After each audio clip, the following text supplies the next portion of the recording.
আজি আমি যোৱা সপ্তাহৰ কাৰেণ্ট এফেয়াৰ্ছখিনি ডিছকাছ কৰিবলৈ আগবাঢ়িছোঁ মানে যোৱা সপ্তাহটোৰ আজি যিহেতু দেওবাৰ হয় গতিকে আমি যোৱা সপ্তাহৰ গোটেইখিনি ইম্পৰ্টেণ্ট কাৰেণ্ট এফেয়াৰ্ছ যিখিনি আপোনালোকৰ আগন্তুক APSC বা যিকোনো ষ্টেট গভৰ্ণমেণ্টৰ এক্সামৰ বাবে ইম্পৰ্টেণ্ট হয় চেণ্ট্ৰেল গভৰ্ণমেণ্টৰ এক্সামৰ কাৰণেও আপোনালোকে সেইখিনি চাব পাৰিব নিউজ পেপাৰবিলাক মই পঢ়ি পেলাই এইখিনি প্ৰস্তুত কৰিছোঁ এসপ্তাহৰ কাৰেণ্ট এফেয়াৰ্ছ কমপ্লিটলি ইয়াতে পাই যাব তাৰোপৰি মই জানুৱাৰী মাহৰ পৰা প্ৰত্যেক সপ্তাহে দি আহিছোঁ কাৰেণ্ট এফেয়াৰ্ছবিলাক ডেছক্ৰিপশ্যনত লিংক দিয়া থাকিব গোটেইখিনি চাবৰ কাৰণে প্লেলিষ্টটো পাই যাব আৰু PDFৰ কাৰণে আমাৰ কোৰ্চটো জইন কৰি ল'ব পাৰে মই ডিটেইলছটো ভিডিঅ'টোৰ শেষত জনাই দিম প্ৰথম কাৰেণ্ট এফেয়াৰ্ছ বুলি নহয় আমি জানিবলগীয়া কথা এটাৰ পৰা মই আৰম্ভ কৰিছোঁ কাৰণ যোৱা সপ্তাহত অসমত দামোদৰ দেৱৰ তিথি আছিলে ঠিক আছে দামোদৰ দেৱৰ তিথি তো আমি পোনপ্ৰথমে দামোদৰ দেৱ কোন হয় তেখেতৰ বিষয়ে জানি লওঁ আহকচোন কাৰণ APSC প্ৰিলিমছত এনেকুৱা ধৰণৰ প্ৰশ্ন কিন্তু আহি যায় তো দামোদৰদেৱ শংকৰদেৱৰ দিনৰে আছিলে তো 1600 শতিকাৰ একৰ নাম ধৰ্মৰ অন্যতম এজন বিখ্যাত প্ৰচাৰক আছিল তেখেতৰ জন্ম হৈছিল 1488 খ্ৰীষ্টাব্দত নগাঁও জিলাৰ নালচাত তেখেতৰ পিতৃ মাতৃৰ নাম আছিলে সতানন্দ আৰু সুশীলা তেওঁলোক প্ৰথমে কামৰূপৰ হাজোত আছিলে কিন্তু পিছত তেওঁলোক বৰ্তমান নগাঁৱৰ নলচা নামৰ জেগাত আহিছিলে আৰু তাতেই দামোদৰদেৱৰ জন্ম হয় প্ৰথমে দামোদৰদেৱে শংকৰদেৱক লগ পাইছিলে বৰদোৱাত তেওঁৰ দেউতাকে শ্ৰীমন্ত শংকৰদেৱৰ লগত বন্ধুত্ব স্থাপন কৰে তেওঁৰ দেউতাকে ঠিক আছে শংকৰদেৱৰ লগত বৰদোৱাত তেওঁৰ সম্পৰ্ক স্থাপন হয় বহুতে কয় যে দামোদৰ নামটো শংকৰদেৱে দিছে তাৰপিছত জন্ম হোৱাৰ পিছত দামোদৰদেৱে প্ৰাৰম্ভিক শিক্ষাখিনি পিতৃৰ পৰা গ্ৰহণ কৰিছিলে পিছলৈ তেওঁ নৱদ্বীপৰ পৰা অহা কলাপ চন্দ্ৰ নামৰ এজন পণ্ডিতৰ ওচৰত শিক্ষা গ্ৰহণ কৰে এতিয়া আমি জানো আহকচোন মানে দামোদৰদেৱে শংকৰদেৱক কেনেকৈ লগ পালে কাৰণ তেওঁৰ দেউতাকে অলৰেডি শংকৰদেৱক বৰদোৱাত লগ পাইছে বুলি আমি গম পালোঁ সেই সময়ত আহোমৰ ৰজা আছিলে স্বৰ্গদেউ চুহুংমুঙে শংকৰদেৱৰ জোঁৱাই হৰিদেৱক শিৰচ্ছেদ কৰে যাৰ ফলত শংকৰদেৱেও বৰদোৱা ত্যাগ কৰে আৰু সেই সময়তে দামোদৰদেৱেও বৰদোৱা ত্যাগ কৰি হাজোলৈ আকৌ আহে কাৰণ তেওঁৰ পিতৃ মাতৃ অৰিজিনেলি হাজোৰ আছিলে তাৰপিছত তেওঁ পাটবাউসীলৈ আহে আৰু সকলোৱে মনত ৰাখিব পাটবাউসী সত্ৰ প্ৰতিষ্ঠাপক আছিলে দামোদৰদেৱ আৰু সেই তাতে তেওঁ সত্ৰপাতি বৈষ্ণৱ ধৰ্মৰ প্ৰচাৰ কৰে তো আমি গম পালোঁ যে পাটবাউসী সত্ৰ কোনে প্ৰতিষ্ঠা কৰিছিলে দামোদৰদেৱে আপোনালোকে মনত ৰাখিব আৰু সেই পাটবাউসী সত্ৰত তেওঁ বৈষ্ণৱ ধৰ্মৰ প্ৰচাৰ কৰে বহুতে কয় যে দামোদৰদেৱ আৰু শংকৰদেৱৰ মিলন হৈছিলে বৰপেটাৰ বাউসী পৰগনাত মনত ৰাখিব পৰৱৰ্তী সময়ত দামোদৰদেৱ ৰাজৰোষত পৰিছিলে যাৰ বাবে তেওঁ ৰাজ্য ত্যাগ কৰি পশ্চিমবংগৰ কোচবিহাৰলৈ গুচি যায় আৰু তাত তেওঁ বৈকুণ্ঠপুৰ সত্ৰ নামৰ আৰু এখন সত্ৰ পাতে তো দামোদৰদেৱে পতা দুখন সত্ৰৰ বিষয়ে আমি শিকিলোঁ পাটবাউসী আৰু বৈকুণ্ঠপুৰ ইয়াৰ উপৰি আপোনালোকে মনত ৰাখিব দামোদৰদেৱৰ প্ৰেৰণাতে ভট্টদেৱে কথা গীতা কথা ভাগৱত আদি ৰচনা কৰিছিলে কথা গীতা কথা ভাগৱত কোনে ৰচনা কৰিছিলে ভট্টদেৱে দামোদৰদেৱৰ প্ৰেৰণাত গতিকে এইখিনি আছিলে আমি দামোদৰদেৱৰ বিষয়ে যিখিনি জানিবলগীয়া কথা আমি গম পালোঁ শিকিলোঁ আমি নেক্সট নিউজটোত আগবাঢ়িছোঁ আহক এটা ইম্পৰ্টেণ্ট নিউজ এইটো কৈলাশ মানসৰোবৰ যাত্ৰা কৈলাশ মানসৰোবৰ যাত্ৰা নিউজত আহি আছে মই নিউজৰ কাটিংটো লগাই দিছোঁ এইটো এটা ফেমাছ হয় হিন্দু যিসকল ধৰ্মযাত্ৰী আছে তেওঁলোকৰ মাজত আৰু এইটো 2020 চনৰ পৰা বন্ধ হৈ আছিল আগতে প্ৰতি বছৰে হয় কিন্তু 2020 চনত যেতিয়া কোভিড হৈ গৈছিলে তাৰপিছত এইটো বন্ধ আছিলে কিন্তু ৰিসেন্টলি ভাৰত চৰকাৰে এনাউন্স কৰিছে যে এইটো আকৌ আৰম্ভ হ'বলৈ গৈ আছে কৈলাশ মানসৰোবৰ যাত্ৰা কোনটো মিনিষ্ট্ৰি আণ্ডাৰত আহে মিনিষ্ট্ৰি অফ এক্সটাৰ্নেল এফেয়াৰ্ছ এটা কৈলাশৰ বিষয়ে যদি আপোনালোকে চাই মাউণ্ট কৈলাশ যেটো আমাৰ হিন্দু ধৰ্মত পবিত্ৰ বুলি গণ্য কৰা হয় it is located in the Tibet autonomous region আৰু এটো টিবেট অটোনমাস ৰিজনত আছে আৰু এটো ভেৰি মানে সেক্ৰেট বুলি ভাবা হয় পবিত্ৰ বুলি ভাবা হয় মাউণ্ট কৈলাশ এটো বেংক অফ মানসৰোবৰ লেকৰ মানে পাৰত আছে মানসৰোবৰ লেকৰ পাৰতে আছে কৈলাশ পৰ্বত তো এটো কাৰণে এই যাত্ৰাটোৰ নাম কৈলাশ মানসৰোবৰ যাত্ৰা ঠিক আছে আৰু এটো যোৱা তিনটা ৰুট আছে তিনটা ৰাস্তাৰে কৈলাশ যাত্ৰা যাব পাৰে এটা আমাৰ নৰ্থ ইষ্টৰ ফালৰ সিকিমৰ পৰাও যাব পাৰে সিকিমৰ নাথুলা পাছ হেতুৰ পৰাও যাব পাৰে নাথুলা পাছ মই গৈছিলো 2018ত এটো ইন্ডিয়া চাইনাৰ বৰ্ডাৰ আছে তাতে একদম সিকিমৰ বহুত ওখ জায়গা হয় তো আৰু এটা ৰোড আছে হেতু হল লিপুলেখ পাছ হেতু উত্তৰাখণ্ডৰ পৰা যাব পাৰি আৰু এটা আছে নেপাল হৈও যাব পাৰি ঠিক আছে তো লিপুলেখ পাছটো নেপাল ইন্ডিয়া নেপাল আৰু টিবেটৰ মানে ট্ৰাই জাংচনৰ ওচৰত আছে নাথুলা পাছটো সিকিমৰ পৰা যাব পাৰি যোনটো fully motorable except for 35 to 40 kilometre ঠিক আছে এটো এই নাথুলা পাসটো বহুত দীঘলীয়া হয় কিন্তু ইজিয়াৰ হয় যিবিলাক মানে বয়সীয়াল মানুহ আছে কষ্ট কম কৰিব লাগে মানে এই পাসটো দি যাবৰ কাৰণে দীঘলীয়া হয় কিন্তু কম কষ্টত পাব পাৰিব তো বেছিভাগ মানুহ এই ৰাস্তাটো দি যায় কিছুমান প্ৰাইভেট এজেন্সিৰ পৰাও যায় গাড়ী চাৰি লৈ হেতু নেপাল হৈ যাব পাৰে আৰু এটা যদি ট্ৰেকিং কৰিব বিচাৰে বহুতে ট্ৰেক কৰি যায় হেতু লিপুলেখ পাছৰ পৰা যায় মানে উত্তৰাখণ্ডৰ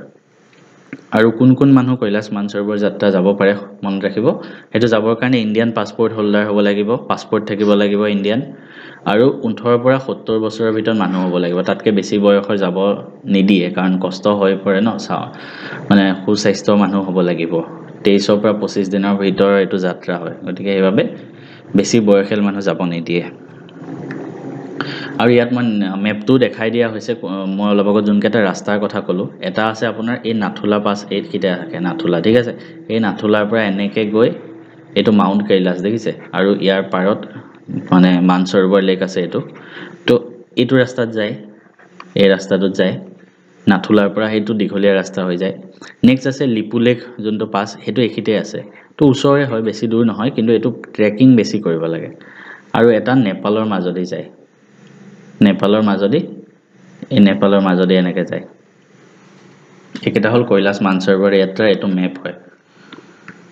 তাৰছত আৰু এটা নিউজ এটো হল V2G টেকনলজি V2G এটা আছে G2V এটা আছে V2G মানে কি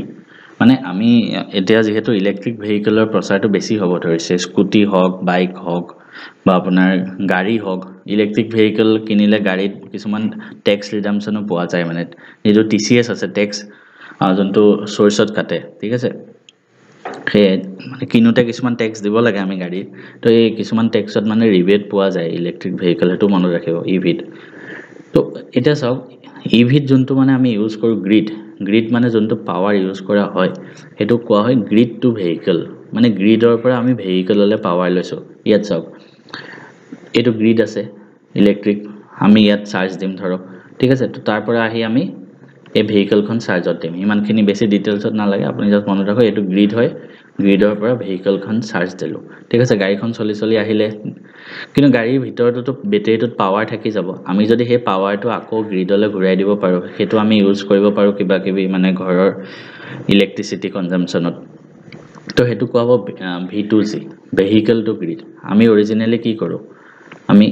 গ্ৰিড টু ভেহিকল কৰো মানে গ্ৰিড আছে ইলেক্ট্ৰিক ভেহিকল চাৰ্জ যিবিলাক ষ্টেচন তাৰ পৰা আমি ভেহিকলটো চাৰ্জ দিও EVs ঠিক আছে কিন্তু আমি যেবিলাক এক্সট্ৰা চাৰ্জ ৰখি গল ভেহিকলটোত গাড়ীখনত হেতু আমি আকৌ গ্ৰিডলৈ ঘূৰাই দিব পাৰো discharging the EV power back to the grid হেতু V2G টেকনলজি বুলি কোৱা হয় আৰু কেৰালা ষ্টেটখনে IIT বম্বে লগত কোলাবৰেচন কৰিছে এটা pilot project V2G technology use কৰিবৰ কাৰণে মানে গাড়ীত থকা এক্সট্ৰা পাৱাৰ বিলাক যদি আমি গ্ৰিডলৈ উভতাই দিব পাৰো হেবিলাক আমি আকৌ ইউজ কৰি ল'ব পাৰিম ইলেক্ট্ৰিসিটি কনজাম্পশনত ঘৰুৱা বা ইন্ডাষ্ট্ৰি হেবিলাক ক্ষেত্ৰত তো এটো কোনে কৰিছে কেৰালা ষ্টেটখনে IIT বম্বে লগত কোলাবৰেচন কৰিছে মনত ৰাখিব তাৰছত এটা আৰু এটা অৰ্গানাইজেচন হেতু হল international big cat alliance big cat মানে কি হয়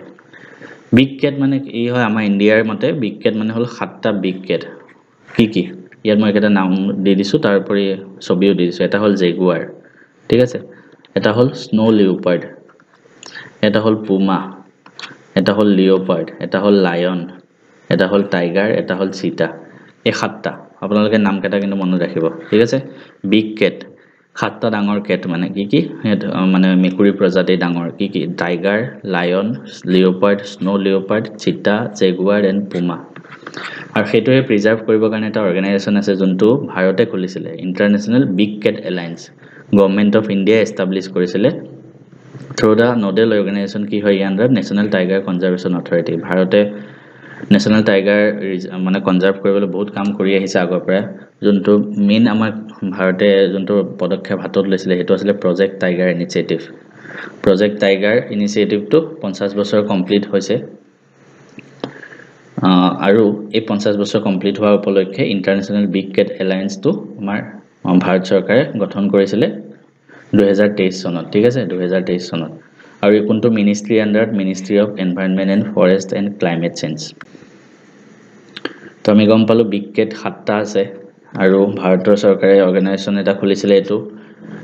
নেশ্যনেল টাইগাৰ কনজাৰভেশ্যন অথৰিটিৰ লগত মিলি আৰু মিনিষ্ট্ৰি কোনটো হৈ গ'ল প্ৰজেক্ট টাইগাৰ বৰ্তমান সময়ত ইণ্টাৰনেশ্যনেল বিগ কেট এলায়েন্সত কোন আছে দেশকেইখন মনত ৰাখিব ইণ্ডিয়া নিকাৰাগুৱা এছৱাটিনি সোমালিয়া এণ্ড লিবাৰিয়া 5খন দেশ আছে এই অৰ্গেনাইজেশ্যনটোৰ আণ্ডাৰত 5খন দেশৰ নাম মনত ৰাখিব ইম্পৰ্টেণ্ট হয় নিউজত কি আহিছে কি নিউজত আছে যে এই যোনটো ইয়াৰ হেডকোৱাৰ্টাৰটো বৰ্তমান ক'ত খোলা হ'ব জানানে ইণ্ডিয়াত খোলা হ'ব তো ইয়াৰ হেডকোৱাৰ্টাৰটো থাকিব ইণ্ডিয়াত ৰিসেন্টলি হেতু ডিসাইড কৰা আছে মানে অলৰেডি হেতু চিন্তা চৰ্চা চলি আছিল ৰিসেন্টলি হেতু ফাইনালাইজ হৈ গ'ল যে ইয়াৰ হেডকোৱাৰ্টাৰটো হ'ব আমাৰ ভাৰতবৰ্ষত কাৰণ ভাৰতে এটো ফৰ্ম কৰিছিল তাৰ পিছত আৰু এটা বস্তু নিউজত আছে এটো হ'ল supreme court directed NERI NERI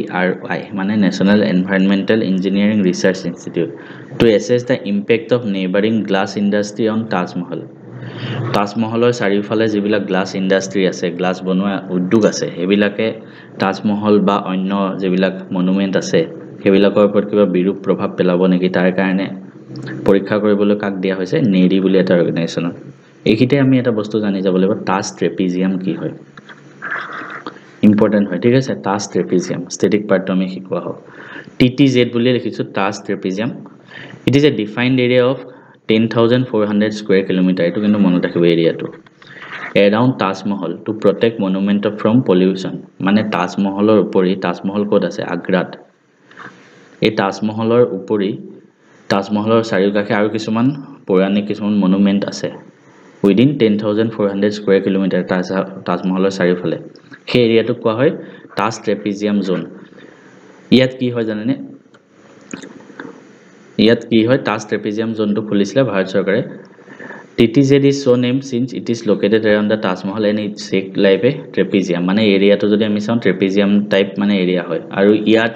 চাৰিওকাষে মানে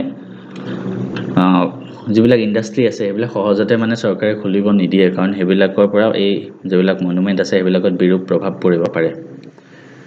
তো তাজমহলৰ উপৰি এই এৰিয়াটোত কি আছে জানেনে 3 ওয়াৰ্ল্ড হেৰিটেজ সাইট তাজমহল আছে অলৰেডি আগ্ৰা ফোৰ্ট আৰু ফাতেহপুৰ সিক্ৰি এই তিনটা ওয়াৰ্ল্ড হেৰিটেজ সাইট আছে ইউনেস্কো ওয়াৰ্ল্ড হেৰিটেজ সাইট তিনটা আছে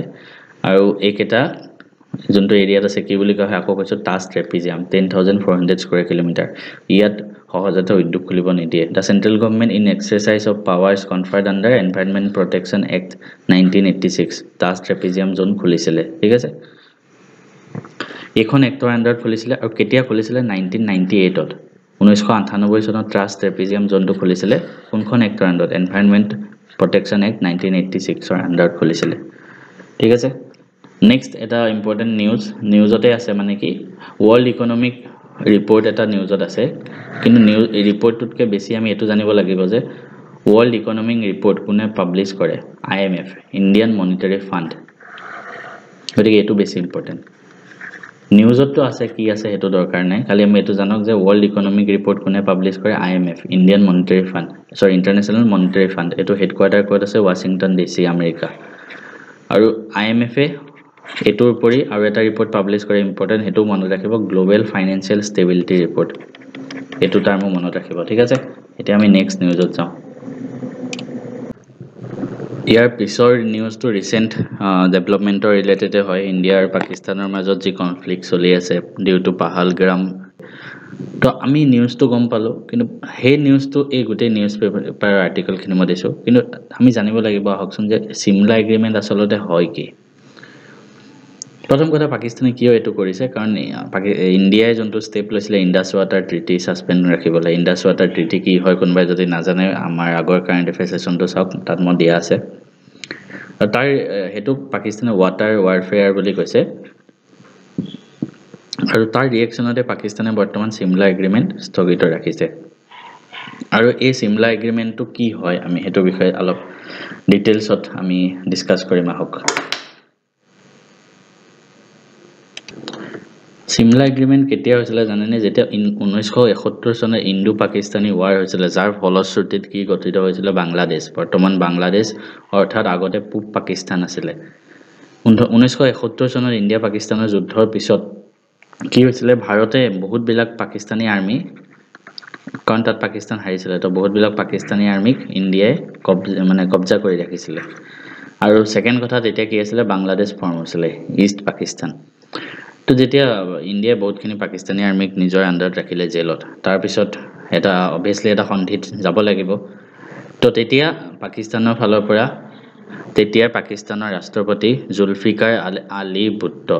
আৰু আমাৰ ভাৰতৰ ফালৰ পৰা ভাৰতৰ তেতিয়াৰ প্ৰধানমন্ত্ৰী ইন্দিৰা গান্ধী আপোনালোকে এই ছবিখনত হয়তো দেখিব পাৰে পাকিস্তানৰ কোন প্ৰেসিডেন্ট আছিল মনত ৰাখিব জুলফিকাৰ আলী ভুট্টো আৰু ভাৰতৰ প্ৰাইম মিনিষ্টাৰ ইন্দিৰা গান্ধী তেওঁলোক দুজনে সিমলা এগ্ৰিমেন্টটো কৰিছিল 1971 চনৰ যুদ্ধৰ পিছত সিমলা এগ্ৰিমেন্টটো কিয় হৈছিল মই অলৰেডি ক'লো পাকিস্তানৰ মিলিটাৰী তাত হাৰিছিল আৰু বাংলাদেশ জিতিছিল এই সিমলা এগ্ৰিমেন্টৰ প্ৰভিজন কি আছিল প্ৰথম প্ৰভিজনটো আছিল ডিপ্লোমেটিক ৰিকগনিশ্যন টু বাংলাদেশ বাই পাকিস্তান পাকিস্তানে বাংলাদেশ নতুন এখন ৰাষ্ট্ৰক স্বীকৃতি দিলে ডিপ্লোমেটিক ভাৱে তাৰপৰি মেইন প্ৰভিজন আছিল এটো যাৰ কাৰণে বৰ্তমান মানে পাকিস্তানে এই সন্ধিটো স্থগিত ৰাখিছে যে refrain from seeking third party mediation মানে ইন্ডিয়া আৰু পাকিস্তানৰ মাজত যদি ভৱিষ্যতে যিকোনো ধৰণৰ কাজিয়া হয় তেতিয়া কি হ'ব যে থাৰ্ড পাৰ্টি মানে বেলেগ দেশৰ ওচৰত তেওঁলোকে সহায় নিবিচাৰে হেতু তাত লিখা আছিল any outstanding issues including dispute on Jammu and Kashmir between India and Pakistan will be resolved through bilateral negotiations সিহঁতে বেলেগ কান্ট্ৰিৰ ওচৰত বিচাৰি নাযায় সহায় কিন্তু বৰ্তমান পাকিস্তানে যেহেতু এটো ইন্ডিকেশন দিব পাৰে যে আমি এই সন্ধিটো বৰ্তমান স্থগিত ৰাখিম গতিকে হয়তো এটো ইন্ডিকেশন দিব পাৰে যে পাকিস্তানে বেলেগ দেশৰ ওচৰত বৰ্তমান যাবও পাৰে I don't know but তেওঁলোকে এটো বৰ্তমান সময়ত এই সন্ধিটো স্থগিত ৰাখিছে নেক্সট আৰু এটা সেই সন্ধিতে আৰু এটা কোৱা হৈছিল withdrawal of forces it's stipulate the withdrawal of forces to their respective sides of international border মানে দুইখন দেশে নিজৰ যিবিলাক তেতিয়া ফোৰ্স আছিল ৰেসপেক্টিভ বৰ্ডাৰলৈ লৈ যাব যুদ্ধৰ বিৰতি কৰিব মানে ঠিক আছে তাৰ পিছত আৰু এটা নিউজ আমি লাষ্ট আমাৰ কাৰেন্ট এফেয়াৰ্স সেশনতো মই আপোনালোকক পঢ়াইছিলো যে ভাৰতে কি কৰিলে পাকিস্তানী মিলিটাৰী এডভাইজাৰ বিলাকক ভাৰতৰ পৰা গুছি যাব দিলে 48 আৱাৰ্স টাইম দিছিলে আৰু তাত যেটো অফিচিয়েল statement আছিল নোটিছ তাত লিখা আছিল ইন্ডিয়া ডিক্লেয়াৰ্স পাকিস্তানী মিলিটাৰী এডভাইজাৰ্স পাৰ্সোনা নন গ্ৰাটা তো পাৰ্সোনা নন গ্ৰাটা মানে কি হয় নিউজটো পঢ়ি হয়তো আমি একো বুজি নাপাব পাৰো তো হেতু কাৰণে ইন্ডিয়ান এক্সপ্ৰেছতো হেতু দিছে পাৰ্সোনা নন গ্ৰাটা মানে হয় কি নিউজটো দিলে যে পাৰ্সোনা নন গ্ৰাটা ডিক্লেয়াৰ কৰিলে তাৰ মানে কি তো it is a Latin word মনত ৰাখিব আনওয়েলকাম পাৰ্সন মিনিং টু হল আনওয়েলকাম পাৰ্সন আৰু in diplomacy persona non grata মানে কি জানেনে এখন দেশে অফিচিয়ালি কোনোবা এজন ফৰেন ডিপ্লোমেটক বেন্ড বা এক্সপ্লেল বুলি যেতিয়া ঘোষণা কৰি দিয়ে তাক কোৱা হয় পাৰ্সোনা non গ্ৰাটা In diplomacy, it means a country officially declares a foreign diplomat or any person as banned or expelled. মানে পাকিস্তানত যিবিলাক মিলিটাৰী এডভাইজাৰ আছে বৰ্তমান ভাৰতত বেন্ড হৈ গল expelled হৈ গল আৰু একবাৰ ডিক্লেয়াৰ কৰাৰ পিছত সেই মানুহজনে must leave the country within a reasonable time যেনেকৈ ভাৰতত 48 আৱাৰ্স টাইম দিয়া হৈছিল পাকিস্তানৰ মিলিটাৰী এডভাইজাৰ বিলাকক গুছি যাবলৈ তো তেওঁলোকে এবাৰ ডিক্লেয়াৰ কৰাৰ পিছত সেই দেশখন এৰি দিবই লাগিব আৰু সেই টাৰ্মটোকে কোৱা হয় পাৰ্সোনা নন গ্ৰাটা ইয়াৰ পিছত আৰু এটা নিউজ আছে এটো কি হল অসমৰ শিক্ষা হেতু জন্তু অসম এপ আছে হেতুৱে নেশনাল লেভেলত এটা বঁটা লাভ কৰিবলৈ সক্ষম হৈছে হেতু হল PM's Award for Excellence in Public Administration ঠিক আছে এই বঁটাটো 17তম সিভিল সাৰ্ভিস ডে উপলক্ষে দিয়া হয় 21 এপ্ৰিলত সিভিল সাৰ্ভিস ডে পালন কৰা হয় ইয়াৰ ওপৰত মই আমি আগতেও ডিসকাস কৰিছো সিভিল সাৰ্ভিস ডেৰ ওপৰত তো এটো আপোনালোকে মনত ৰাখিব শিক্ষা সেতু কি হয় মই লিখি দিছো PDF টোৰ পৰা আপোনালোকে চাই লব পাৰিব ইয়াৰ পিছত আৰু এটা নতুন এপ হেতু হল সচেত এপটো কি হয় ইয়াত আপোনালোকে দেখিছে এটো কিয় ওলাইছে আমি হেতু বিষয়ে ডিসকাস কৰো আৰু কাৰণ এই এপটো বিষয়ে ৰিসেন্টলি প্ৰধানমন্ত্ৰী নৰেন্দ্ৰ মোদীয়ে মন কি বাত নামৰ এটা সিৰিজ তেওঁ প্ৰদান কৰে তাত তেওঁ এই সচেত এপৰ বিষয়ে ক'লে তো হেতু কাৰণে ইম্পৰ্টেন্ট হৈ পৰে আমাৰ যিকোনো পৰীক্ষাৰ বাবে সচেত এপটো কি হয় it was launched by National Disaster Management Authority NDMA aims to improve disaster preparedness in India মানে সচেত এপত কিছুমান ডিজাস্টাৰ ৰিলেটেড ডেটা পাব বা আগতীয়া আগজাননী পাব তো তাৰ কাৰণে সচেত এপটো কোনে বনাইছে নেশনাল ডিজাস্টাৰ মেনেজমেন্ট অথৰিটি মনত ৰাখিব it is designed to real time geotagged alert about various disasters মই অলৰেডি ক'লো ডিজাস্টাৰ ৰিলেটেড ইনফৰমেশনৰ কাৰণে সচেত এপটো হয় তাৰ পিছত আমাৰ এজন বিশিষ্ট বৈজ্ঞানিক তেখেতৰ ৰিসেন্টলি তেখেতৰ ডেথ হৈছে তেখেতৰ দেহাৱসান ঘটিছে তেখেতৰ নাম হল ডক্টৰ কে কস্তুৰিৰংগন তেখেতৰ বিষয়ে প্ৰত্যেকজন ভাৰতীয় জনা উচিত কাৰণ তেখেত ভাৰতৰ এজন ৰিনন সাইন্টিষ্ট আছিলে তেখেত ইছৰোৰ প্ৰাক্তন সাইন্টিষ্ট আছিলে ঠিক আছে ইছৰোৰ প্ৰাক্তন চেয়াৰমেনো আছিলে তেখেতে তাৰ উপৰি তেখেতে বৈজ্ঞানিক হিচাপে থকাৰ উপৰি ভাৰতীয় প্লেনিং কমিছনতো তেওঁ কাম কৰিছিলে যেটো বৰ্তমান নীতি আয়োগ বুলি কোৱা হয় তাতো তেখেতে আমাৰ যোনটো নেশ্যনেল এডুকেশ্যন পলিচি তাতো তেওঁ সেই সমিতিখনতো তেওঁ আছিলে তো doctor K Kasturirangan he was the former ISRO chairman ঠিক আছে 1994 চনৰ পৰা 2003 চনলৈকে 9 বছৰ কাল তেখেতে ইছৰোৰ চেয়াৰমেন আছিলে তো এটো মনত ৰাখিব আৰু তেখেত 9 বছৰ কাল ইছৰোৰ চেয়াৰমেন আছিলে আৰু তেখেত বেংগলোৰ ৰিসেন্টলি দেহাৱসান ঘটে he played a pivotal role in the development of Chandrayaan 1 আমি চন্দ্ৰয়ানৰ বিষয়ে পাঁচটা চন্দ্ৰয়ান আছে মানে পাঁচটা হ'বলৈ গৈ আছে আমি গুটেকেটা চন্দ্ৰয়ানৰ অভিযানৰ বিষয়ে আমি ডিসকাস কৰিছিলো প্ৰথমবাৰ যেতিয়া চন্দ্ৰযান গৈছিলে 2008 চনত ফাৰ্স্ট টাইম গৈছিলে ভাৰতৰ প্ৰথমটো লুনাৰ মিছন আছিলে তো তেখেতে কিন্তু হেতুত মানে মুখ্য ভূমিকা অৱলম্বন কৰিছিলে তেখেতে নামটো মনত ৰাখিব কে কস্তুৰিংগন তাৰ উপৰি তেখেতে his oversaw of successful operationalisation of key satellite যেনেকৈ IRS India remote sensing series INSAT important satellite Indian national satellite full form to ইনসেটৰ ঠিক আছে ইয়াৰ উপৰি PSLV আৰু GSLV এই গোটেইবোৰ স্যাটেলাইটৰ তেওঁ অভাৰশ্বো কৰিছিলে তেখেত এগৰাকী মুখ্য বিজ্ঞানী আছিল মানে ভাৰতৰ তাৰ উপৰি তেখেত প্ৰজেক্ট ডাইৰেক্টৰ আছিল of India's first two experimental earth observation satellite ঠিক আছে আৰ্থ অবজাৰভেশন স্যাটেলাইট কোন কেটা আছিল ভাৰতৰ প্ৰথম ভাস্কৰা 1 and 2 তেখেত তাৰ প্ৰজেক্ট ডাইৰেক্টৰ আছিল পইণ্ট কেটা মনত ৰাখিব ইয়াৰ উপৰি তেখেতে আৰু কেটামান মানে স্যাটেলাইট তেখেতে ইনিশিয়েট কৰিছিলে এডুসেট বুলি এটা টেলি এডুকেশ্যনৰ কাৰণে ইনসেট অচিয়ান সেট কাৰ্টোসেট এইকেটা ঠিক আছে এইকেটাও তেখেতে ইনিশিয়েট কৰিছিলে তাৰ উপৰি আমি যদি ইছৰোৰ বৈজ্ঞানিক হিচাপে বাদ দি তেখেতক আমি আৰু চাওঁ তেনেহলে তাৰ উপৰি তেখেত ৰাজ্যসভাৰ মেম্বাৰ আছিল তাৰ পিছত ঠিক আছে তাৰ উপৰি তেখেত তাৰ পিছত প্লেনিং কমিছন মই অলৰেডি ক'লো নীতি আয়োগৰটো তেওঁ মেম্বাৰ আছিল তাৰ উপৰি তেখেতে চেয়াৰ কৰিছিল সেই কমিটিটো যোনটোৱে ড্ৰাফট কৰিছিল নেশ্যনেল এডুকেশ্যন পলিচি যোনটো 2020 তেখেতে ভাৰতৰ তিনিটা পদ্ম সন্মানে লাভ কৰিছিল পদ্মশ্ৰী পদ্মভূষণ আৰু পদ্মবিভূষণ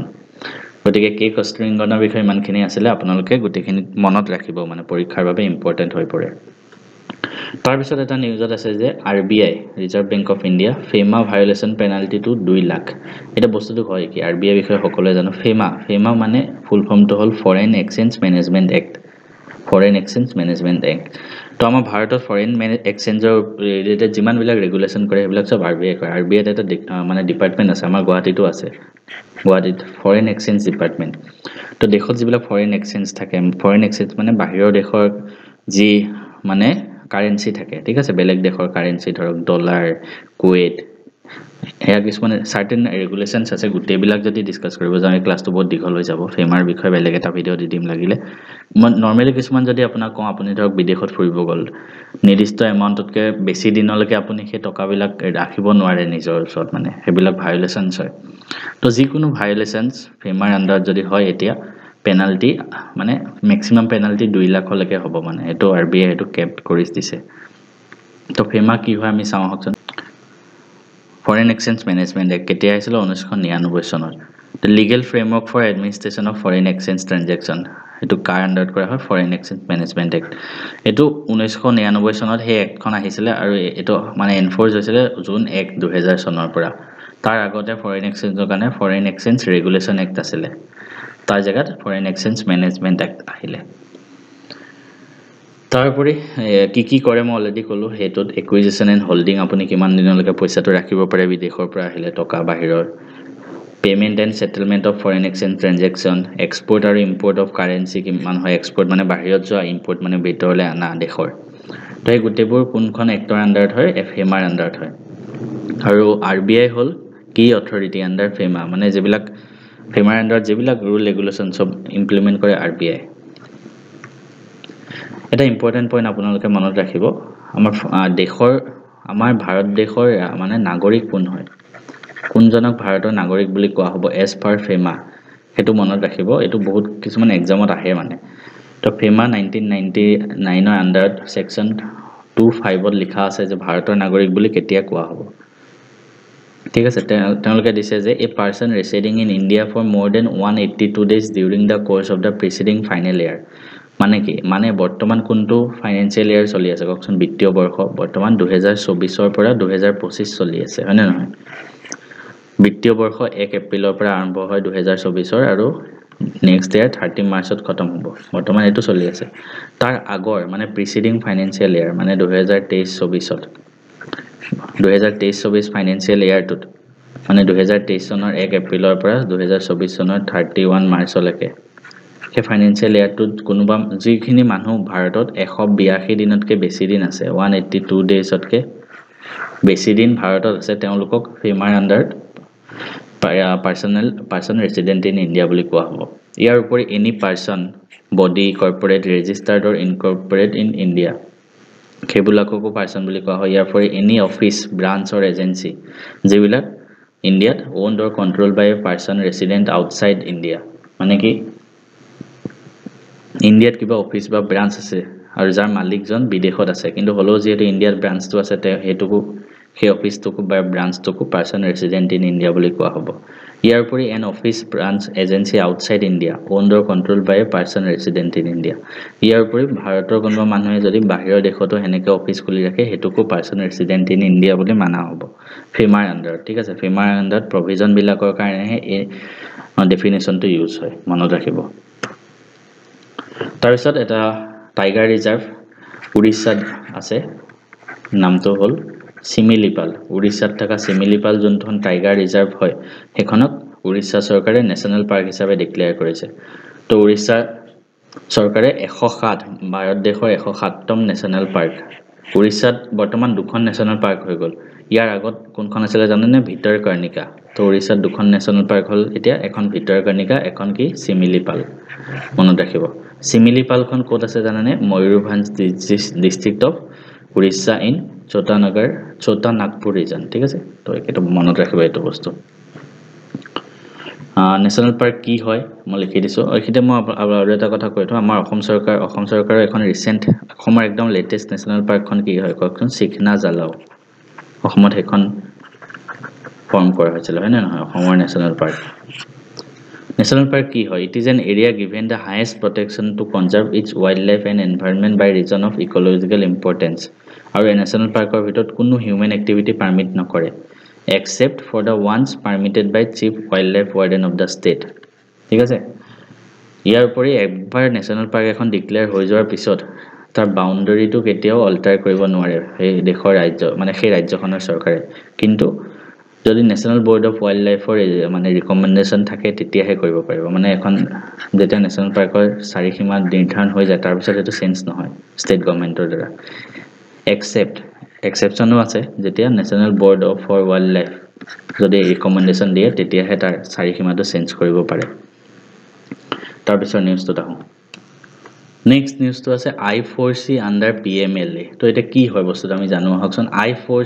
I4C ফুল ফৰ্মটো হ'ল Indian cyber crime coordination centre ঠিক আছে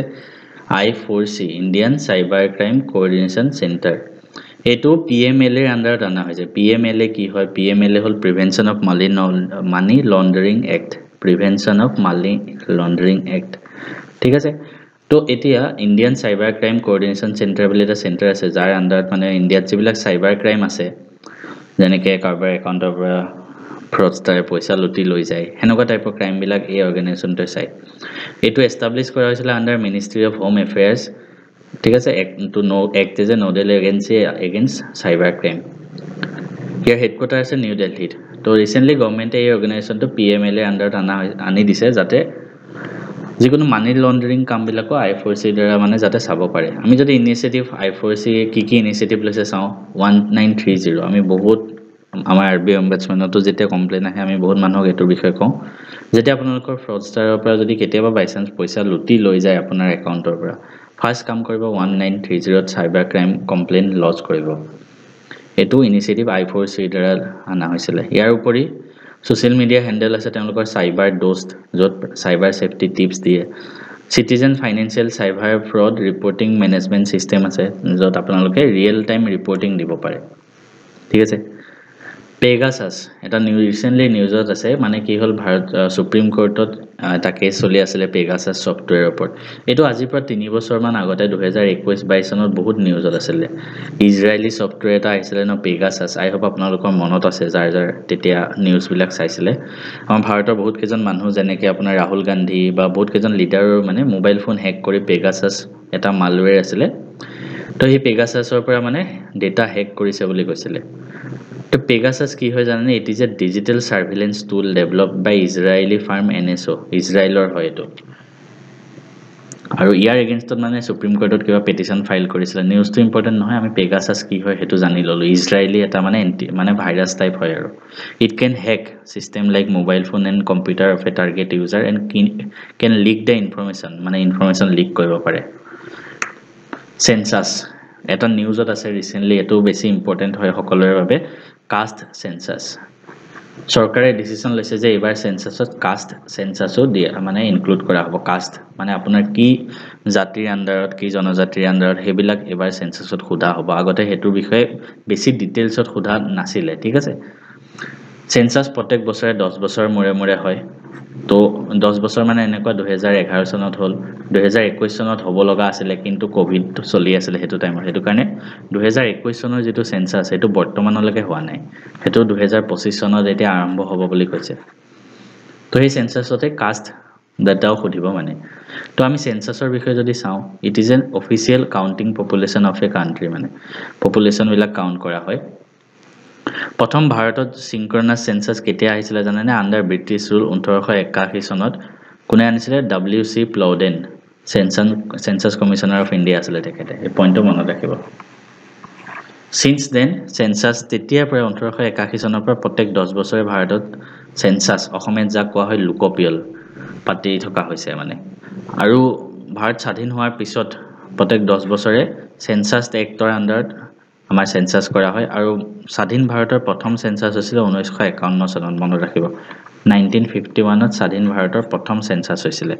1881 ত ভাৰতৰ প্ৰথম হৈছিল মানে তেতিয়া ব্ৰিটিছ ৰুল আছিল গতিকে তেতিয়া WC প্লাউডেনে কৰিছিল আৰু সেন্সাস এক্ট আছে ভাৰতৰ 1948 ৰ তাৰ আন্ডাৰতে সেন্সাস হয় Census is a union subject under entry 69 of Indian Union list of 7 schedule. মানে censusৰ দায়িত্ব হল ডাইৰেক্ট ইউনিয়ন গভৰ্নমেন্ট সেন্ট্ৰেল গভৰ্নমেন্টৰ আন্ডাৰত মই অলৰেডি কলো 2021 চনৰ সেন্সাস দিও আছে আৰু এই বছৰ হয়তো হেতু কৰা হ'ব ইয়াৰ উপৰি যোনটো এবাৰ সেন্সাস কৰা হ'ব হেতু ডিজিটেল মোড কৰা হ'ব for the first time there will be in digital mode census digital মোডত কৰা হ'ব এনেকুৱা নহয় কি মানুহৰ ওচৰত কিবা ফৰ্ম ফিল আপ কৰিব লাগিব হেনেকুৱা টাইপ নহয় সেন্সাস যিবিলাক মানুহে কৰিব যেবিলাক মানে সৰকাৰি মানুহে সেন্সাস কৰিব আহিব তেওঁলোকক মোবাইলত এটা এপ দিয়া হ'ব তাতে তেওঁলোকে ডেটা বিলাক ফিল আপ কৰি যাব মানুহৰ ওচৰত আহি সেন্সাস কৰিবলৈ আৰু তাতে এটা মানে কলম দি দিয়া হ'ব এবাৰ a new other column with a drop down cast code directory will be included beside the SC/ST column আগতে অকল SC/ST ৰ ওপৰতে সেন্সাস হৈছিল আপুনি SC/ST হয় নে নহয় হেতুহে আছিল সেন্সাসত এবাৰ মানে কাষ্টৰ ওপৰত ডিটেইলছ এনালাইসিস হ'ব মানে ঠিক আছে গতিকে এটো মনত ৰাখিব ইয়াৰ পিছৰ নিউজটো চাও ইয়াৰ পিছৰ নিউজটো হল 1 মেৰ বিষয়ে আমি সকলোৱে জানিব লাগে 1 মে সৰকাৰি বন্ধও থাকে মে দিৱস কিয় শ্ৰমিক দিৱস অসমীয়া কোৱা হয় শ্ৰমিক দিৱস ইংলিছত কোৱা হয় লেবাৰ ডে অসমীয়া কোৱা হয় কি শ্ৰমিক দিৱস তো এই শ্ৰমিক দিৱসৰ ইতিহাসৰ বিষয়ে আমি অকনমান জানো আহকচোন 1 মে তাৰিখে ইন্টাৰনেশ্যনেল লেবাৰ ডে পালন কৰা হয় এটো কিয় পালন কৰা হয় it is done to commemorate the contribution of workers in development of the world আমাৰ বিশ্বখন বনাওতে যে শ্ৰমিকসকলৰ যে অৱদান তেওঁলোকৰ কাৰণে তেওঁলোকক সন্মান জনাই শ্ৰমিক দিৱস পালন কৰা হয় শ্ৰমিক দিৱসৰ ইতিহাসৰ বিষয়ে যদি আমি অলপ যাওঁ তেতিয়া আমি সেকেন্ড ইন্ডাষ্ট্ৰিয়েল ৰিভলিউচনৰ সময় যাব লাগিব যাৰ পিছত শ্ৰমিকসকলক বহুত হাৰাশাস্তি কৰা হৈছিল তেওঁলোকে দিনটোত 12 পৰা 16 ঘণ্টালৈকে আনসেফ কন্ডিশনত কাম কৰিব লগা হ'ল তাৰ ফলত পৃথিৱীতে যিমান শ্ৰমিক আছিল তেওঁলোক একগত হৈ কাৰণ 12 ঘণ্টা 16 ঘণ্টা দিনটোত কাম কৰা সম্ভৱ নহয় তো তাৰ কাৰণে তেওঁলোক একগোট হৈ 8 ঘণ্টা কাম কৰিব মানে 8 আৱাৰ্স ডে কাৰণে তেওঁলোকে প্ৰটেষ্ট কৰিছিল 1 মে 1886 চনত মনত ৰাখিব ডেটটো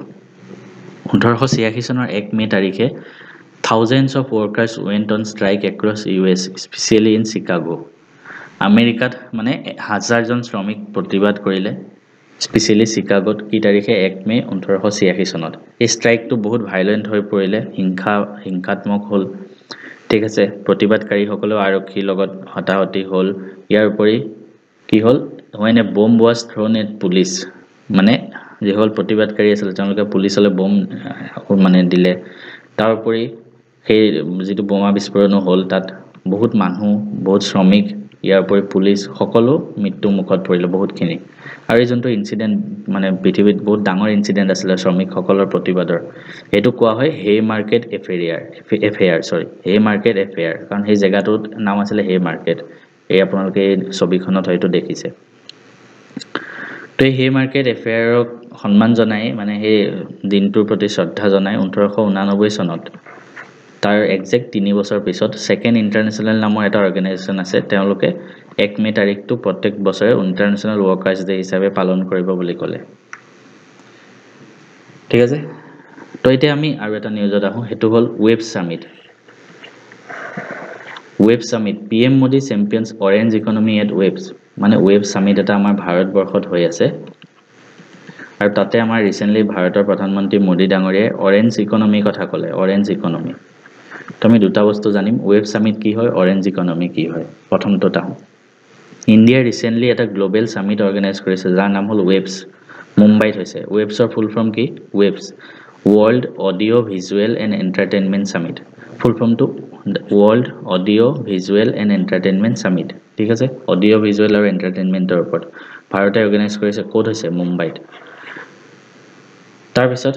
এটো ইনঅগ্ৰেট কৰিছিল আমাৰ PM মোদীয়ে তাতে তেখেতে অৰেঞ্জ ইকোনমি কথাটো প্ৰসংগটো দাঙি ধৰিছে অৰেঞ্জ ইকোনমি হয় কি আমি তাত হেতু জানো অৰেঞ্জ মানে অসমত কি কমলা ইকোনমি কি নেকি নহয় অৰেঞ্জ ইকোনমি মানে হল it is known as the creative economy যত কি হয় economic activity cram from creativity culture and intellectual property মানে এনেকুৱা ইকোনমি যত অৰ্থনীতিটো কিহৰ লগত উন্নয়ন হয় জানে ফিজিক্যাল ফৰ্ম অফ লেবাৰ নহয় ফিজিক্যাল ফৰ্মত নহয় আমাৰ মেন্টালি হয় যেনেকৈ আমি ক্ৰিয়েটিভিটি দেখাও কালচাৰ দেখাও নাচ গান কৰি বা ইন্টেলেকচুৱেল প্ৰপাৰ্টি ঠিক আছে এইবোৰৰ পৰা ইকোনমি ডেভেলপ হয় এক্সাম্পল দিলে ভালকে বুজিব যেনেকৈ ফিল্ম ইন্ডাষ্ট্ৰি কিবা এখন সিনেমা বনাইছে ঠিক আছে হেতু মানুহে ভাবি পেলাই বনাইছে তাৰ পৰা পইচা ইনকাম হ'ব অৰ্থনীতি আগবাঢ়িব মিউজিক ইন্ডাষ্ট্ৰি সেম গান বনালে ভিডিও গেম বনালে হেতু ইকোনমি ডেভেলপ কৰিব ফ্যাশন ডিজাইনিং কৰিলে কন্টেন্ট ক্ৰিয়েচন এটো বহুত চলি আছে যোনটো গিগ ইকোনমি বুলি কোৱা হয় কন্টেন্ট ক্ৰিয়েচনক এটো ৰিসেন্টলি বাজেটতো হেতুৰ প্ৰতি কিছুমান মানে বাজেট দিছে কন্টেন্ট ক্ৰিয়েচনৰ প্ৰতি তো কন্টেন্ট ক্ৰিয়েচন যেনেকৈ ইউটিউবাৰ্স মই পঢ়াই আছো এতিয়া পডকাস্টাৰ্স অৰ OTT প্লেটফৰ্ম লাইক নেটফ্লিক্স এবিলাকৰ পৰা ইকোনমি আহে ইয়াৰ উপৰি বুক পাব্লিশিং এবিলাক হল অৰেঞ্জ ইকোনমিৰ এটা উদাহৰণ ঠিক আছে ইয়াৰ পিছৰ নিউজটোত যাম আমি ইয়াৰ পিছৰ নিউজটো আমি চাও হেতু নিউজ হল আকৌ এটা RBI নিউজ আছে হেতু হল RBI launches K surveys for monetary policy reserve বেংকে তিনটা সাৰ্ভে লঞ্চ কৰিছে মনিটাৰী পলিচি মানে ভালকে আগবঢ়াবলে প্ৰথম সাৰ্ভেটো হল ইনফ্লেশন এক্সপেক্টেশন সাৰ্ভে অফ হাউসহোল্ডত ইনফ্লেশন মানে মূল্যবৃদ্ধি কিমান এক্সপেক্ট কৰিব পাৰি সেকেন্ডটো হল consumer urban consumer confidence survey আৰু থাৰ্ডটো হল ৰুৰেল কনজিউমাৰ কনফিডেন্স সাৰ্ভে ঠিক আছে এইকেটা হল RBI লঞ্চ কৰিছে সাৰ্ভে এই আপোনালোকে ডিটেইলছত পঢ়ি লব মই PDF টো আমাৰ এপত দি থৈ দিম ইয়াৰ পিছত আৰু এটা নিউজ আছে হেতু হল aim for initiative মানে the food and agriculture organization FAO তেওঁলোকে এটা aim for nature এই ইনিচিয়েটিভটো লঞ্চ কৰিছে ফুল ফৰ্মটো হল aim for nature মানে accelerating innovative monitoring for nature restoration initiative এটো initiative funded by GBP 7 million হয় ফ্ৰম দা UK ফান্ড কৰিছে it মানে কি উদ্দেশ্যলৈ এই ইনিচিয়েটিভ লঞ্চ কৰা হৈছে to enhance the monitoring and reporting of global ecosystem restoration effort AIM for nature initiative কোনে লঞ্চ কৰিছে জাস্ট এটো মনত ৰাখক ফুড এণ্ড এগ্ৰিকালচাৰ অৰ্গানাইজেচন তাৰ পিছত আমাৰ দেশত ক্লিন গংগা বুলি এটা মিশন আছে National Mission for Clean Ganga মানে গংগা নদী যিখন পবিত্ৰ নদী বৰ্তমানটো প্ৰদূষণৰ ফলত নদীখন বহুত মানে লেতেৰা হৈ গ'ল কিন্তু এই নদীখন মানে চাফা কৰিবৰ কাৰণে আমাৰ দেশত এটা অৰ্গেনাইজেশ্যন আছে National Mission for Clean Ganga তো সিহঁতে ৰিচেণ্টলি কি হ'ল টেক্স এক্সেমশ্যন পাব from the Central Board of Direct Tax আমি চবেই টেক্স দিব লাগে কোম্পানীও দিব লাগে কিন্তু বৰ্তমান সময়ৰ পৰা National Mission for Clean Ganga তেওঁলোকে টেক্স দিব নালাগে টেক্স এক্সেমশ্যন হ'ব So this decision allows NMCG to recognize as an authority under clause 46A of section 10 of the Income Tax Act 1961. Income Tax Act 1961 চনত আহিছিল আপোনালোকে মনত ৰাখিব আৰু section 10 বুলি ইয়াত যেহেতু মেনশন কৰিলে তো section 10 এই একখনৰ section 10 কি আছে সেই section 10ত কি আছে জানানে exemption বিলাকৰ বিষয় আছে defined entities ৰ প্ৰতি This includes bodies established under central or state acts for specific purposes. মানে কিছুমান পাৰপজৰ কাৰণে যদি কিবা বডি মানে ফৰ্ম হৈছে হেবিলাকক ট্যাক্সৰ পৰা ৰেহাই দিয়া হ'ব তাৰ পিছত আমাৰ এটা ইম্পৰ্টেন্ট নিউজ হৈ পৰে প্ৰত্যেকজন এসপাৰেন্টৰ বাবে বা এজন নাগৰিক হিচাপে আমি জানাটো উচিত বৰ্তমান ভাৰতৰ মুখ্য ন্যায়াধীশ চিফ জাস্টিস অফ ইন্ডিয়া ভাৰতৰ মুখ্য ন্যায়াধীশ বৰ্তমান কোন হ'ব জানেনে জাস্টিস বি.আৰ. গাবাই তেখেতক মুখ্য ন্যায়াধীশ হিচাপে নিৰ্বাচিত কৰা হৈছে আগতে আমাৰ মুখ্য ন্যায়াধীশ কোন আছিল আগতে আছিল আমাৰ সঞ্জীৱ খান্না ঠিক আছে তো বৰ্তমান জাস্টিস বি.আৰ. গাবাই তেখেত মুখ্য ন্যায়াধীশ হিচাপে এপইন্ট হ'ব আৰু তেখেত ভাৰতৰ 52তম মুখ্য ন্যায়াধীশ হয় অসমৰ মুখ্য ন্যায়াধীশ কোন আছিল অসমৰ পৰা এজন আছিল ৰঞ্জন গগৈ আই হ'ব আপোনালোকৰ নামটো মনত আছে তো তেখেত 52তম আমাৰ ভাৰতৰ মুখ্য ন্যায়াধীশ হিচাপে নিযুক্তি লাভ কৰিব আৰু তেখেত belong and also eto mano rakhibo he is also the second CGI belonging to the scheduled caste community after justice KG Balakrishnan to 2010 sonot amar dekhor chief justice of India asile KG Balakrishnan tekhet asile SC caste or pora mane prothom jon mukhya nyadikh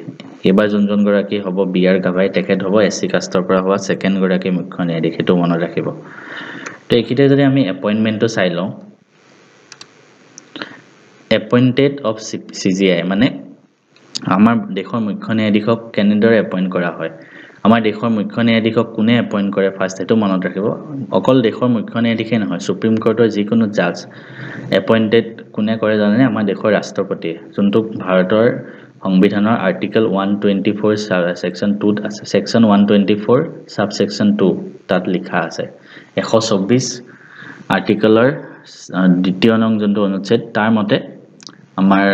দেশৰ মুখ্য ন্যায়াধীশে হওক বা supreme কোৰ্টৰ জাজক ৰাষ্ট্ৰপতি appoint কৰে আৰু as per the convention the senior most judge of the supreme court is designated as CGI মানে তো যিবিলাক জাজ আমাক প্ৰেসিডেন্টে এপইন্ট কৰে তাৰ ভিতৰত আটাইতকৈ সিনিয়ৰ মোষ্ট গৰাকীক মুখ্য ন্যায়াধীশ হিচাপে মানে নিৰ্বাচিত কৰা হয় আমি যদি একিতে চাও এজন পাৰসন সুপ্ৰিম কোৰ্টৰ জাজ হিচাপে এপইন্ট হ'বলৈ কি হ'ব লাগিব আমি আগতেও ডিসকাস কৰিছো আকৌ এবাৰ কৈ দিও তেখেত ভাৰতৰ সিটিজেন হ'ব লাগিব ভাৰতৰ নাগৰিক হ'ব লাগিব ইয়াৰ উপৰি তেখেত he should have been a judge of high court or high courts in succession for 5 years তেখেত একজন মানে উচ্চ ন্যায়ালয় হাই কোর্ট মানে উচ্চ ন্যায়ালয় এজন আগতে জাজ হ'ব লাগিব বা বহুত কেইটা উচ্চ ন্যায়ালয় যদিও আছে একেৰাহেও তেওঁ 5 বছৰ মানে জাজ হৈ থাকিব লাগিব উচ্চ ন্যায়ালয়ৰ or মানে বা so এটো যদি নহয় সেকেন্ড অপচন তেওঁৰ ওচৰত কি থাকিব he should have been an advocate of a high court for 10 years যদি জাজ নহয় তেখেত এডভোকেট হিচাপেও হাই কোৰ্টত থাকিব পাৰে কিন্তু 10 বছৰৰ কাৰণে থাকিব লাগিব যদি হেতুও নহয় তেনেহলে তেখেত he should be a distinguished jurist in the opinion of president ৰাষ্ট্ৰপতিৰ নজৰত তেখেত মানে এজন distinguished jurist হ'ব লাগিব distinguished judge হ'ব লাগিব মানে ৰাষ্ট্ৰপতিৰ নজৰত এই তিনটা অপচনৰ ভিতৰত এটা তেখেতে satisfy কৰিলে সুপ্ৰিম কোৰ্টৰ জাজ হিচাপে তেখেতক এপইন্ট কৰা হয় আপোনালোকে সকলোৱে এই বস্তুটো মনত ৰাখিব ঠিক আছে তাৰ পিছত এটা ইম্পৰ্টেন্ট ফেষ্টিভেল হয় ফেষ্টিভেলটোৰ নাম হ'ল মোৱাৎসো ফেষ্টিভেলটোৰ নাম কি মোৱাৎসো হেতু মনত ৰাখিব কোত পালন কৰা হয় হেতু নাগালেণ্ডত ঠিক আছে হেতু পালন কৰা হয় নাগালেণ্ডত যাক মিনি হৰ্নবিল বুলি কোৱা হয় সো হৰ্নবিল নাগালেণ্ডত পালন কৰা হয় 1 ডিসেম্বৰৰ পৰা 10 ডিসেম্বৰলৈকে প্ৰত্যেক বছৰে নাগালেণ্ডত পালন কৰা হয় আৰু মিনি হৰ্নবিল বুলি কোৱা হয় মোৱাৎসো কোনটো ট্ৰাইবে পালন কৰে আও নাগা সকলে পালন কৰে হেতু মনত ৰাখিব ঠিক আছে আৰু এবাৰ কোড হৈছে হেতু মনত ৰাখিব মুকুটচেং বুলি জায়গা এটাত হৈছে তাৰ পিছত আছে ওয়াৰ্ল্ড মেলেৰিয়া ডে কি তাৰিখে পালন কৰা হয় 25 এপ্ৰিল জাষ্ট এইটো মনত ৰাখক আৰু এইবাৰৰ থিম কি হয় 25 এপ্ৰিলত পালন কৰা হয় থিম হ'ল মেলেৰিয়া এন্ডছ উইথ আছ ৰিইনভেষ্ট ৰিইমাজিন এণ্ড ৰিইগনাইট ঠিক আছে তো থিম এণ্ড ডেট মনত ৰাখক তো ইমানখিনি আছিলে পিডিএফৰ কাৰণে আমাৰ কোৰ্সটো লৈ লওক মই ডিটেইলছত এতিয়া কৈ দিছোঁ আপুনি এই সেশনটোৰ পিডিএফটো পাব বিচাৰে নেকি পিডিএফটো যদি আপুনি পাব বিচাৰে তেনেহলে আমাৰ এপটো ডাউনলোড কৰক মেথছ এণ্ড ফিজিক্স হাব সেই এপটোত যোৱাৰ পিছত আপুনি এপটোৰ স্ক্ৰীনখনত দেখিব তাতে আপুনি আসাম জবছ তাত ক্লিক কৰিব পাৰে বা ই বুকছ যোনটো আছে তাত ক্লিক কৰিলে হ'ল তাৰপিছত আপুনি আমাৰ কোৰ্সটোত গুচি যাব আমাৰ কাৰেণ্ট এফেয়াৰ্ছ যোনটো পিডিএফ কোৰ্স এটা পাব current affairs PDF 2025 PDF plus mock test দুইটা থাকিব তাতে মানে যিখিনি মই পঢ়াওঁ তাৰ ওপৰত মক টেষ্টটো থাকে মানে এমচিকিউ থাকিব এক্সামত দিয়া নিচিনাকৈ টাইমাৰো থাকিব আপুনি আজি যেটো পিডিএফ হ'ব সেই পিডিএফটো পঢ়িব পাৰিব তাৰ ওপৰত তাৰ এমচিকিউ নিজে পৰীক্ষা দিয়া নিচিনাকৈ প্ৰেক্টিসো কৰিব পাৰিব এই গুটেখিনি আপোনালোকে লাভ কৰিব উইদিন 200 रुपीस গুটে বছৰটোৰ কাৰণে পাব যোনে এতিয়াও লোৱা নাই গৈ লৈ লওক বহুত মানে কম টাইম বাকি আছে পিছত হয়তো দামটো ইয়াৰ বাঢ়ি যাব পাৰে